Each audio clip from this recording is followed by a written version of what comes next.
तो क्या हालचाल सभी के? बढ़िया।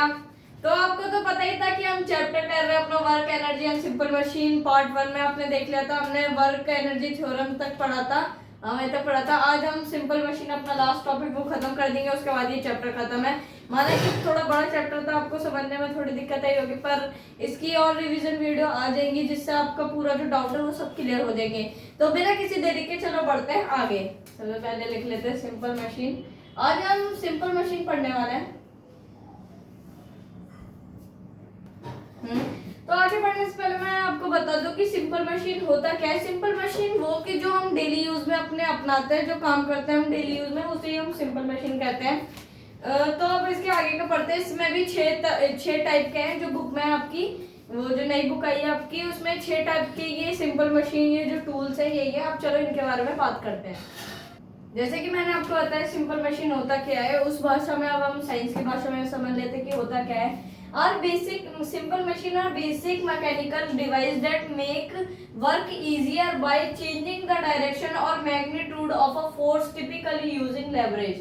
मतलब ये सिंपल मशीन इसलिए बनाई गई थी, ये सिंपल ऐसी मैकेनिकल डिवाइस है जो हमारे रोजमर्रा के कामों को आसान कर देती हैं। जैसे उनकी डायरेक्शन चेंज करने का, उनका जो मैग्नीट्यूड फोर्स लग रहा है उसे कम करने का, क्योंकि ताकि हमें ज्यादा मेहनत ना करते हुए वो काम हमारा जल्दी से हो जाए। और हर एक टिपिकल चीज के लिए अलग अलग लेवल के कुछ टाइप की सिंपल मशीन आती हैं। और जैसे कि मैंने आपको बताया कि 6 सिंपल मशीन होती हैं, तो अब धीरे धीरे उनके बारे में पढ़ते हैं। तो चलो स्टार्ट करते हैं। तो हमारा पहला वो आ जाता है सिंपल मशीन, वो होता है liver. A rigid bar resting on a pivot fulcrum used to move heavy load with less force। Example crowbar और scissor। मतलब लीवर ऐसी चीज होती है, मतलब जो चीज आप समझो कि एक डंडा है, उस पे एक हाथ पे पकड़ने के लिए कुछ चीज लगा रखी है जिससे हम हाथ से सपोर्ट रहे उस चीज के, जैसे हाथ में गड़ ना जाए वो चीज, मतलब वो कंफर्टेबली हम उस चीज को पकड़ के काम कर सके, वो होता है लीवर। एग्जाम्पल देख लो क्रोबार और सीजर। मतलब क्रोबार देखा है आपने, जो वो कैसे समझाऊं, बना के समझा देता हूँ। एक ऐसा होता है, उसके आगे ऐसे 2 बने रहती है, ये इसे नाली वाली का जो उठाना होता है, नाली के ढक्कन वगैरह उठा लेते हैं इससे। तो मतलब ये जो हैवी लोड होता है, नालियों के ढक्कन में बहुत वजन होता है, तो उसका फोर्स कम करने के लिए ये काम में आता है लीवर। ये एक सिंपल मशीन हो गई। और ये सीजर में भी होती है। सीजर कैंची, जो कैंची के जो पकड़ने का होता है वो थोड़ा शार्प होता है, हाथ में लग सकता है फोर्स की वजह से, इसलिए सीजर के होता है ना यहाँ पे, ये होता है। थोड़ी ड्राइंग गड़बड़ है तो उसे माफ करना। ये जो होता है ये पकड़ने का, इसे बोलते हैं हम लीवर, इसे भी बोलते हैं हम लीवर। क्योंकि जो ज्यादा फोर्स है, जैसे पेपर को काटने में ज्यादा ताकत लगती है, तो उस फोर्स को कम करने के लिए लीवर काम आता है, लीवर लगाया जाता है उन चीजों में। तो ये हो गया अपना पहला टॉपिक सिंपल मशीन का। बढ़ते दूसरे टॉपिक पर। हाँ, तो बढ़ते हैं अपने नेक्स्ट टॉपिक पे, जो कि है wheel and axle. Wheel and axle ये होता है a circular wheel fixed to a control axle rotating together to reduce friction और multiply force. Example steering wheel, bicycle wheel. अब समझो ये होता क्या है, मैं एक डायग्राम के जरिए आपको समझा दूं। एक डायग्राम के जरिए मान लो, ये बना लेते हैं छोटा सा। ये एक व्हील है ना, और ये एक एक्सेल है।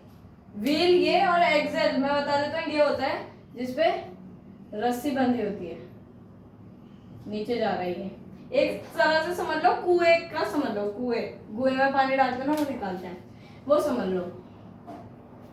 तो ये जब ये क्यों लगा रखा है इसके साथ, व्हील एक्सेल के साथ क्यों लगा रखा है, ताकि जो फोर्स है मतलब इससे खींचेंगे तो भाई बहुत वो लगेगा, फोर्स लगेगा हमारे ऊपर कि मतलब बहुत हैवी हो जाएगा। ये जो है ये ना मल्टीप्लाई कर देते हैं फोर्स को, मतलब थोड़ा फोर्स इसमें और थोड़ा फोर्स बांट देते हैं एक दूसरे में, ताकि जो फोर्स जो लग रहा है वो थोड़ा कम हो जाए, जो वेट है वो थोड़ा वो लगने लग जाए, थोड़ा वो क्या बोलते हैं यार, उसे लाइट लगने लग जाए, वेट जो हो रहा है लग रहा है उस पर। तो यही होता है ये कि व्हील एंड एक्सल। ये आपने देखा होगा गाड़ी में, मैं ना गाड़ी का जो स्टीयरिंग है वो टायरों के साथ एकदम ही जोड़ देंगे तो कितना फोर्स लगेगा उसे मोड़ने में, इसलिए एक्सल लगाया जाता है जिससे जो फोर्स है वो मल्टीप्लाई हो जाए और जो फोर्स लग रहा है वो बढ़ जाए, जिससे जो स्टीयरिंग है वो बहुत स्मूथ हो जाए मोड़ने के लिए, क्योंकि अगर टाइट रहेगा तो मोड़ा कैसे जाएगा, जल्दी जल्दी बहुत मुश्किल होगी उसे मोड़ने में। तो बेसिकली व्हील एंड एक्सल यही होता है कि एक फिक्स्ड कंट्रोल एक्सल होता है, मतलब एक व्हील पे एक फिक्स्ड कंट्रोल एक्सल होता है जिससे ये काम करता है टुगेदर टू रिड्यूस फ्रिक्शन और मल्टीप्लाई फोर्स, मतलब रिड्यूस करते हैं फ्रिक्शन और मल्टीप्लाई करता है फोर्स को। इतना समझ आया, इतना समझ आया, बढ़ते हैं अपने नेक्स्ट टॉपिक पर। हाँ तो बढ़े अपने तीसरे टॉपिक पे। तो अब तीसरा टॉपिक है इंक्लाइंड प्लेन। इंक्लाइंड प्लेन का होता है ये भी समझ लेते हैं। A flat sloped surface that reduces the force needed to lift an object, often called a ramp। मतलब आप बताओ, चलो कमेंट बताओ। अरे मैं बता देता हूँ। एक फ्लैट सरफेस होता है, फ्लैट झुका हुआ एक सरफेस होता है, उस पे वो हम जैसे ट्रक है, ट्रक पे सामान चढ़ाना है या सामान नीचे लाना है तो उसे हम रैंप के जरिए यूज करते हैं ताकि सामान चढ़ जाए, हमें ज्यादा फोर्स लगाने की जरूरत ना पड़े, वरना कमर पे उठा के रखेंगे तो कितना वजन उठाना पड़ेगा। इसलिए ये चीजें बनाई गई है। इंक्लाइंड प्लेन सिंपल मशीन है एक आपकी जो कि reduce force to needed lift an object, often called a ramp. Ramp भी कहा जाता है इसे, कि रैंप पे वो वाला रैंप भी हो सकता है, वो वाला रैंप भी है जिसपे गाड़ी चढ़ा देते हैं, वो वाला भी है। पर इसमें ये वेट वाला समझो अभी आप कि वेट उठाने के लिए ये रैंप काम आता है, जैसे लोडिंग आइटम इन ट्रक, मतलब आइटम लोड करना है ट्रक में तो ये काम आता है, वजन हमारा घटा देता है, जो हमारा लगना होता है फोर्स उस पर बहुत रिड्यूस कर देता है, उसे बहुत मदद देता है ये जो काम करते हैं ऐसे उठाने का, बोरी वगैरह उनमें बहुत ये काम देता है ताकि उन्हें ज्यादा फोर्स का सामना ना करना पड़े, मतलब फिर एनर्जी ज्यादा फोर्स लगेगा तो ज्यादा एनर्जी भी जाएगी, इसलिए कम फोर्स में ज्यादा काम हो जाए, मतलब एनर्जी ज्यादा लगेगी तो फिर फोर्स कम हो जाएगा तो ज्यादा काम हो पाएगा। समझ रहे हो ना बात को। अब बढ़ते हैं अपने अगले टॉपिक पर, थोड़ा जल्दी जल्दी चल रहे हैं पता है मेरे को, पर कोई नहीं कर लेंगे। अब आपको हर टॉपिक आना चाहिए समझ में, जल्दी जल्दी करा रहे हैं यार, वैसे तो आपको समझ आ रहा होगा ये, बाकी जो आपका वो है, जो आपका कहना है वो कमेंट में कह दीजिए, जो डाउट है आपके ये चीज यहाँ पे गलत बोली है या समझ नहीं आई है।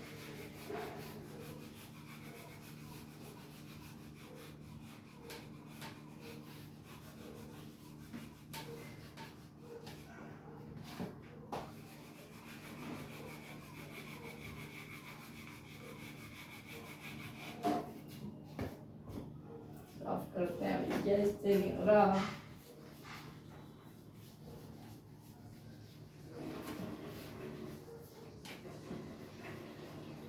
अब तो हमें लगभग 2-3 हफ्ते हो गए आपके साथ पढ़ाते पढ़ाते।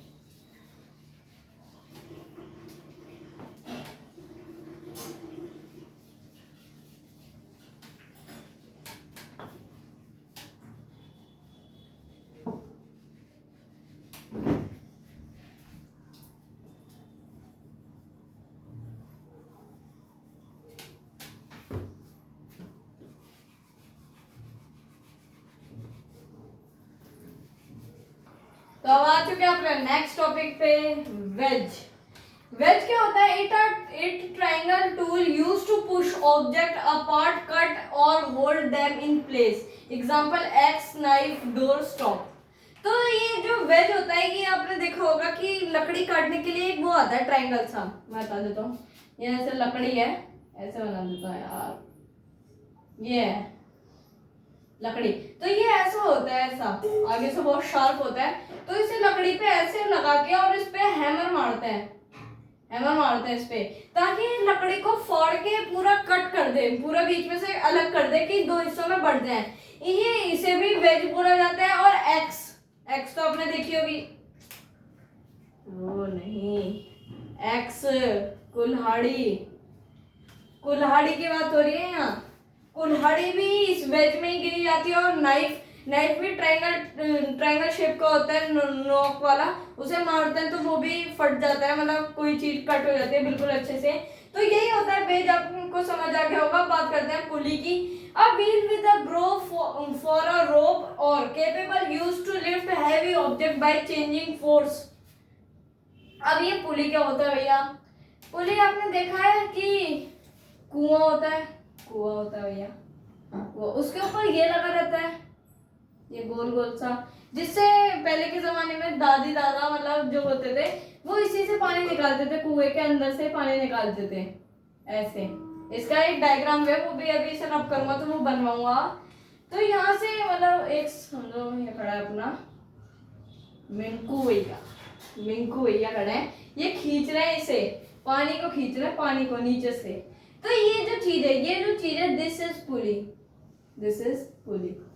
ये मदद करता है मतलब चीज को जैसे नीचे से उठाए तो भाई फोर्स तो बहुत लगता ही है और पानी भी भरा हुआ है इसमें, तो ये इस चीज को बहुत अच्छे से हैवी लिफ्ट को बाय चेंजिंग फोर्स डायरेक्शन मतलब चेंजिंग इजी फोर्स डायरेक्शन में कर देता है। एग्जांपल के लिए ले लो फ्लैग, फ्लैग पोल, मतलब जो झंडे देखे होंगे आपने, जैसे अपने भारत का झंडा है, इस पे लगा हुआ है कि जैसे चढ़ाते नहीं है, जब वो चढ़ाते पीएम मोदी लाल किले पे खड़े होके वो फ्लैग को, तो वो उसमें भी पुली लगी रहती है जिससे वो पूरे को ऐसे छोड़ते हैं तो वो खुल जाता है, और फिर जब बांधते हैं तो ऊपर भी करते हैं, तो वो इसी की मदद से करते हैं, पुली की मदद से। अब इसे रब करते हैं, बढ़ते हैं अपने नेक्स्ट टॉपिक पर। हाँ तो बढ़ते हैं अपने लास्ट टॉपिक, दो topic last topic of the chapter पे, पूरा चैप्टर खत्म होने वाला है, बस लास्ट दो टॉपिक है, बस इन्हें प्यार से और समझ लो। तो चलो बढ़ते हैं, फिर आता है अपना चौथा मतलब, हाँ भाई ये अपना लास्ट टॉपिक है इसका, स्क्रू, मतलब इन सिंपल मशीन का लास्ट टॉपिक है स्क्रू। तो इसे भी जल्दी से खत्म करते हैं। An inclined plane wrapped around a cylinder used to lift material or faster object together। मतलब ये जो स्क्रू है, स्क्रू तो आपको पता ही होंगे, नट्स वगैरह, बोल्ट्स, जार लिड्स, मतलब जो जैम की अपने बॉटल देखिए जैम की, उसमें जो लिड लगी रहती है वो जो मेटल की होती है उसे हम कहते हैं कि जार लिड्स उसे बोलते हैं हम। और स्क्रू, स्क्रू जैसे एक इंक्लाइंड प्लेन है, मतलब एक प्लेन है, एक शीट है सॉरी, उसे एक सिलेंडर है, उस पर रैप कर दिया स्क्रू की मदद से, टू मटेरियल और फास्टर ऑब्जेक्ट टुगेदर, मतलब सामान को जल्दी एक साथ ऊपर मतलब कहीं पे ले जाना हो तो जल्दी जाने की ये टेक्निक है स्क्रू के मदद से। तो इसके एग्जांपल में होते हैं बोल्ट्स, जार, लिड्स, तो मैंने आपको बता दिया एक्सेट्रा। अब पढ़ते हैं अपना mechanical advantage is a measure of the force amplified achieved by using a tool, mechanical device और मशीन सिस्टम। मतलब मैकेनिकल एडवांटेज क्या है हमें, कि हमें मेजर आसानी से फोर्स एम्पलीफाइड अचीव्ड हो जाता है, मतलब आसानी से जो मेजर होना चाहिए फोर्स वो अच्छे से हो जाता है, आसानी से हो जाता है achieved by using a tool, mechanical device, मतलब मैकेनिकल डिवाइस और टूल की मदद से ये काम भी हमारा बहुत जल्दी हो जाता है। अब आ सकता है एम ए, इसे निकालने का फॉर्मूला, इसे निकालने का फॉर्मूला लोड अपॉन एफर्ट होता है। तो आज ये चैप्टर खत्म हो चुका है, एंड हो गया है इस चैप्टर का। कैसे लगी वीडियो पसंद आए तो लाइक शेयर कमेंट जरूर करना। मिलते हैं अपने नेक्स्ट वीडियो में, तब तक के लिए बाय।